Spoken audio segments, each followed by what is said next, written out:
Coach, first of all, it's great to be back out here at training camp today. How excited are you to take over a very standout Casey's program this year? Well, it's great. Again, having played here myself and, having been the head coach here for 10 years before going to the NFL. I mean, it's really kind of, back to the future, if you will. And again, where the program's at now, certainly when we left, we were, at that point in time, we had finished number one in the Shore, so we were building in the right direction. And Jimmy obviously took it to another direction. And then coming back, the facilities are different, okay, both the practice facilities. So a lot of things are there, okay, have been upgraded, but more importantly, okay, again, the program continues to grow. And to me, that's the most exciting thing about it. Now, you're going to have a lot of newer starters who are going to step up this year. Of course, at the quarterback position, graduating a standout like Eddie Hahn. I know the guys have been rotating through camp so far. Who's in the lead right now? Well, we have three guys right now that are competing, and right now we only have one scrimmage under our belt. We have three guys that really had a great summer, and the only thing you don't get in the summer is you don't get to see how they react to contact, okay, to pressure, to a pass rush. Sure. And right now, that piece of the puzzle, okay, is still going to play itself out as we move now through training camp. But as of right now, to say any one guy's 1A, 1B, 1C, we really don't, because the reality is, we have not seen enough live action for us to know exactly who we have. Okay. And who do you see really making a big impact for you on the defensive side of the ball this year? Well, I'll tell you what, we have a number of guys back there. We have some young guys that played as sophomores. You're expecting to take a step forward, okay? But, it's hard for me really to pinpoint one guy because, again, we have some young guys coming back, and you expect them to take that leap. And there's always going to be one or two surprises every year where a guy all of a sudden emerges that you didn't count on. But, again, right now, it'd be very, very hard for me to pinpoint one, okay? But I would say definitely in our back end right now we have some guys coming back, okay, to their second year starting that really have taken a big step forward. Right. Yeah, and you mentioned defensively finding playmakers. Offensively is where you've lost some pieces from last year, but you still have some guys in place. Where do you see this team looking for, offensive help? But where do you see as kind of the strengths of that year? It seemed like, the offensive line is still intact and has put some things together. Offensively, how do you guys see, the season going for you? No, well, I'll tell you what, I think offensively you're right. I think we have some guys back from last year up front. And again, we're going to be young still in some spots, but you have guys that, although they're juniors or they're sophomores, they have varsity experience, okay? So we got what we had most important there, we got to build on it.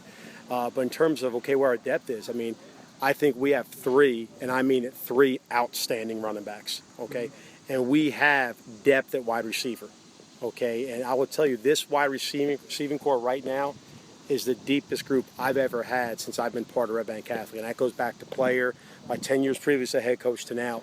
So how that all kind of welds together, we'll see.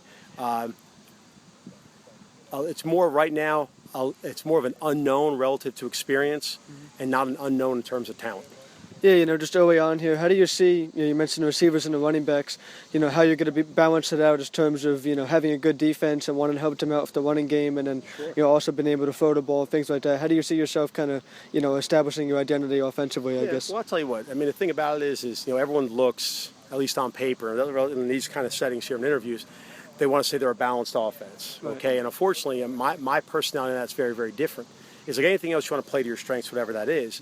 But to me, my definition of a balanced offense does not mean, okay, hey, if we have 10 plays, 5 are run, 5 are passed.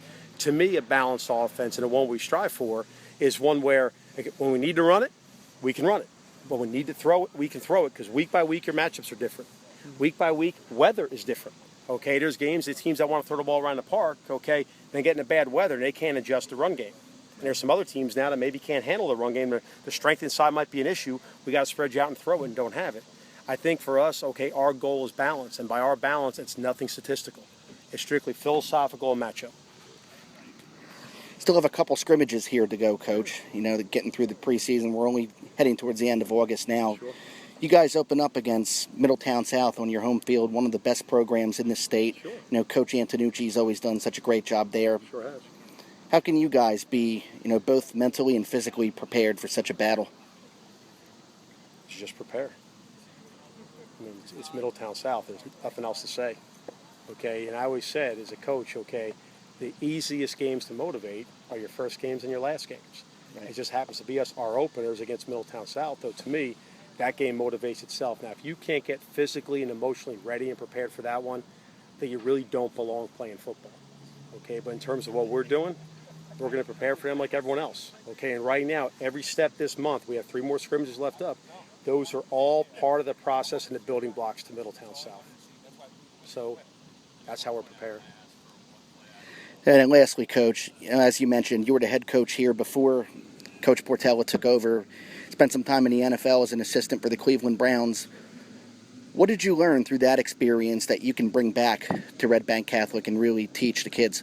Well, I think the thing that's most important is I had the opportunity, to be here for 10 years. And when I first got here, we had 41 kids in the entire program we inherited, okay? When we left, we were over 100, okay? And obviously the program, we had put it as a top program in the shore. So you've seen progress and through there.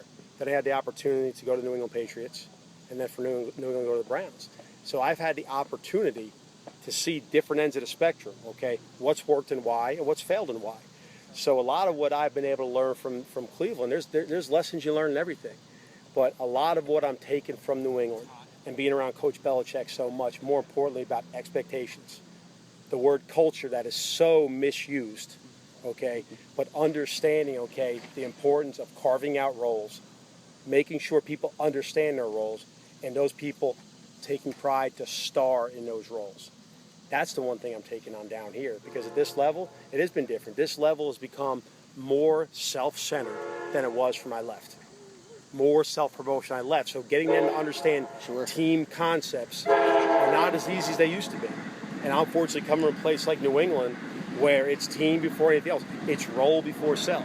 So if you ask me if there's any one thing I'm taking, I'm taking that model in terms of how to build your roster, how to manage your roster, how to manage expectations.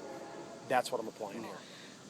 And that's definitely a great point. I mean, that's one thing Coach Belichick's always been able to do there is take players who may not have been so successful on other teams and find roles for them in that program where they were successful. Well, look at it. Look at how many players have left New England, had great success in New England, but go elsewhere, and all of a sudden they're not the same player. People wonder what happened. No. He took their strength, and he said this is going to be their role. And year by year, that roster changes. Hey, this year I need this kind of a player in that spot. Next year I may need that kind of player. But the reality is guys come in, it's very clear what's expected, what the roles are. Now, they may not like it, but they know it. And now it's up to you. Either you embrace it or you're out the door. Now, unfortunately, you can't cut kids at this level. But in terms of roles, spelled out real clear. This is what your role is going to be. This is what we expect, okay? And this is what we demand you do within that role. Now, what you're getting now are kids, everyone wants to be the guy.